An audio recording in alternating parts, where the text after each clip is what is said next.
What is a 1 in a million thing that happened to you that will never happen again? I don't know if it is 1 in a million, but my wife started leaking amniotic fluid at 21 weeks. They told us there was nothing they could do for the baby. We were so anguished at the thought of losing him. The fluid was very low and she was constantly leaking. They wouldn't even admit us to a hospital until she was 23 weeks. It was about 10 days out.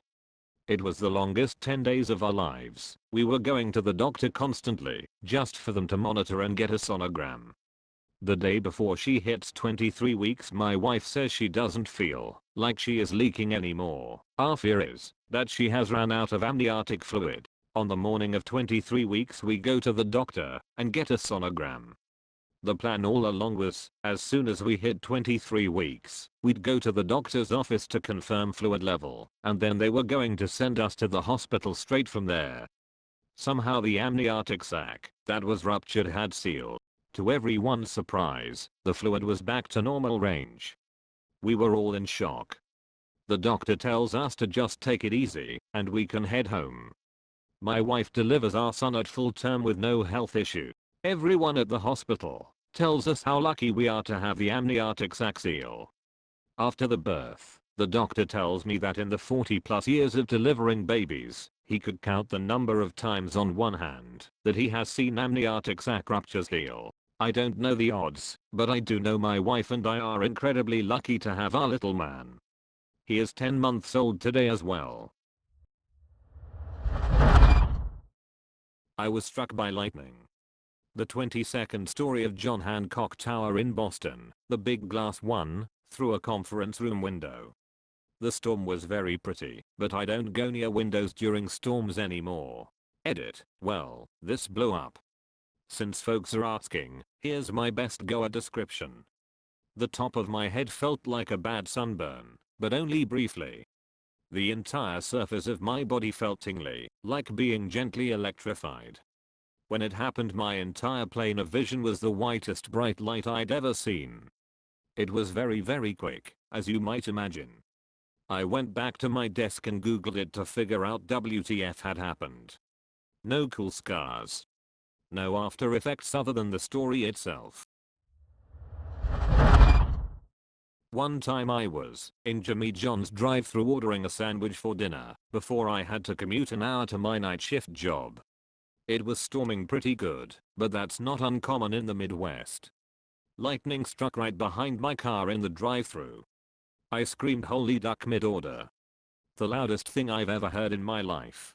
So I'm picturing your order going like this. Yeah, give me a Vito, hold the tomatoes, add mayo and holy duck. Oh, and Jimmy Pepper, I want some of those. I met my wife for Chinese food at a time when we were living separate and she had already served me papers for divorce. We both opened our fortune cookies. Mine said, "You have a lot to offer to the right person."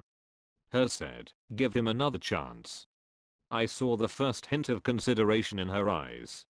We ended up not divorcing and are happy 12 years later. A few of you asked what had gotten us to that point. I'll keep it short, so some details are left out, but the main thing that happened was my wife had started a new medicine that caused her to have a lot of anger that she admitted she didn't know where it came from. She had always been moody, but suddenly she couldn't stand to even be near me. I knew something strange was going on because of how sudden her whole outlook had changed. She was even telling people that she was afraid of me. Anyway, I did a Google search with just 2 words, Yaz and mood. What came up shocked me. It was page after page of stories from women who said that Yaz had wrecked them emotionally. I showed what I had found to my still wife and she agreed to stop the pills and see how she felt. Nothing changed for about 4 days. That morning she said it wasn't going to work, saying, "I just can't stand to see your face." Yes, I remember her words, they were killing me. But later that night she called me and said, "I don't know what I was thinking this morning. I want you here with me." I can't even tell you how sudden it was. It was like a fever had broken or something. And to back it up, Yas birth control has been taken off the market due to its psychological side effects. I still feel so lucky for that one Google search and for her to believe me enough to stop taking that medicine. Edit #2. I was wrong about Yas being off the market. It's been recalled in the past. Maybe I was thinking of that. Once upon a time, my brother and I were arriving late at night to a little cabin in the woods. It was winter, it was pitch black outside, and it was freezing. We needed to get a fire lit ASAP, but the firewood was stacked outside the back of the cabin, under the porch. Now, my brother and I used to watch a lot of horror movies together, and again, it was the middle of the night, at a cabin in the woods, it was winter, and it was fucking freezing, and pitch black outside. We decided to flip a nickel, to see who would venture out to get the firewood. And here's the part that answers the question, the nickel landed on its side. Nobody went under the porch that night. Monsters hate nickels. Pro-life tip. I saved Eddie Vedder's life. Pro-life tip. Pro-life tip. At a local state theater, he had climbed the PAs to the balcony and was crawling along the railing overlooking the seating below. All of us who were up there were patting him and touching him. Then, out of nowhere, he loses his balance. Instantly everyone pulled their hand back but me, because he had grabbed a hold of my hand at the wrist. He nearly fell off of the railing and almost pulled me with him. I pulled myself back and brought him with me because he was still firmly grasped on my wrist. I didn't know my 16-year-old body had it in it to do that.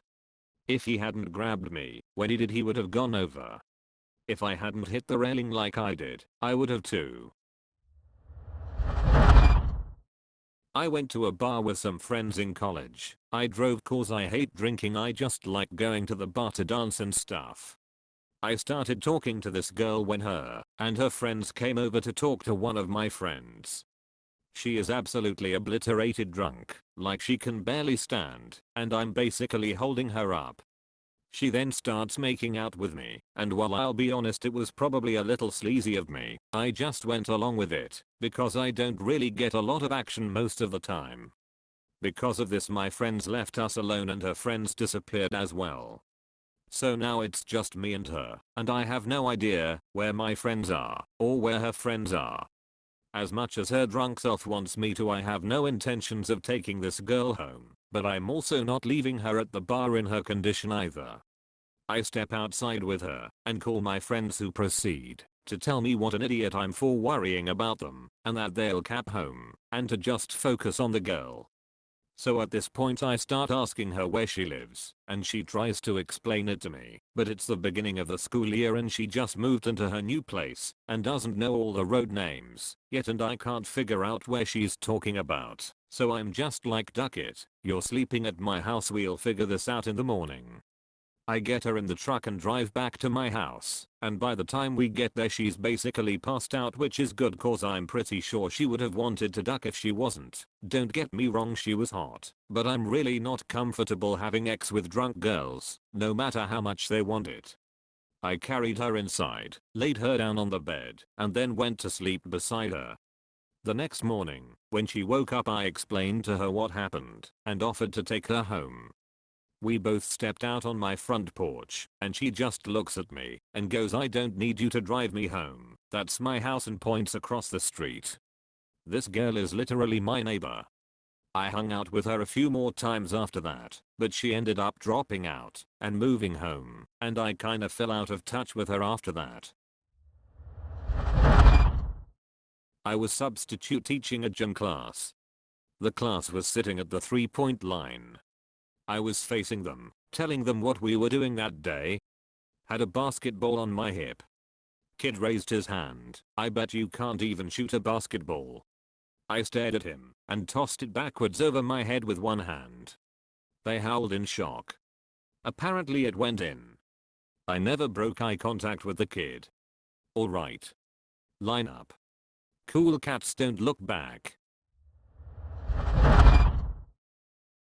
Thank you for watching Code MM. Hit the like button, comment and subscribe to see more videos daily, or else you may get a visit from the Men in Black. Of course, this event would be completely unrelated to this channel.